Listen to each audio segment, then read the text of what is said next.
কমলপুরে যেন হঠাৎ করেই নেমে এলো এক আতঙ্কের ছায়া। এক উন্মত্ত কুকুরের তাণ্ডবে থমকে গেল স্বাভাবিক জনজীবন।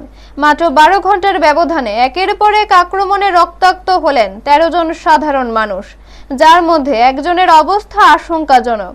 ঘটনাটি কমলপুর শহর ও সংলগ্ন এলাকা জুড়ে তীব্র চাঞ্চল্যের সৃষ্টি করেছে। স্থানীয় সূত্রে জানা যায়, গতকাল গভীর রাত থেকে শুরু হয় কুকুরটির হিংস্র আচরণ। রাস্তায় চলাচলকারী নিরীহ মানুষদের লক্ষ্য করে আচমকাই হামলা চালাতে থাকে কুকুরটি। কেউ কিছু বুঝে ওঠার আগেই একের পর এক মানুষ গুরুতরভাবে আহত হন। আহতদের দ্রুত উদ্ধার করে কমলপুর বিমল সিংহ মেমোরিয়াল হাসপাতালে ভর্তি করা হয়। চিকিৎসকদের মতে, আহতদের মধ্যে একজনের শারীরিক অবস্থা অত্যন্ত সংকটজনক এবং তাকে নিবিড় পর্যবেক্ষণে রাখা হয়েছে। বাকিদেরও প্রয়োজনীয় চিকিৎসা দেওয়া হচ্ছে। এদিকে আজ সকালেও কুকুরটি আরো দুজনকে কামড়ে পালানোর চেষ্টা করলে পরিস্থিতি আরো উত্তপ্ত হয়ে ওঠে।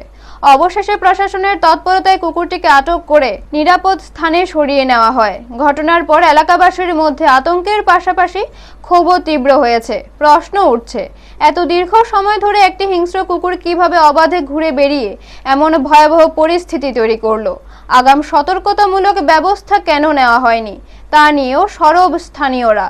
ব্যুরো রিপোর্ট, নিউজ তৎকাল 24। বাড়ি কোথায়? নোয়াগাঁও কোন জায়গা? আচ্ছা, কি হয়েছে আপনার সাথে? এটা আমরা সকালে সব ডেলি আমরা রাস্তা ঘুরি। মর্নিংওয়াকে? মর্নিংওয়াক। হ্যাঁ, তখন কি হয়েছিল? এমনি আমরা দুইজন আইছিল, ওই কারপাটের মধ্যে আইয়াই হে গেলে কুত্তা। কি রঙের ছিল কুকুরটা? কালা। কালা। শুধু আপনাকে কামড় দিয়েছে না? আর আরেকজন আইয়া গেছে। গতকালকে এই বিষয়ে আমি অবগত হয়েছি। তো গতকালকে সন্ধ্যা থেকে আমরা খবর পেয়েছি আমাদের ইমার্জেন্সির মধ্যে।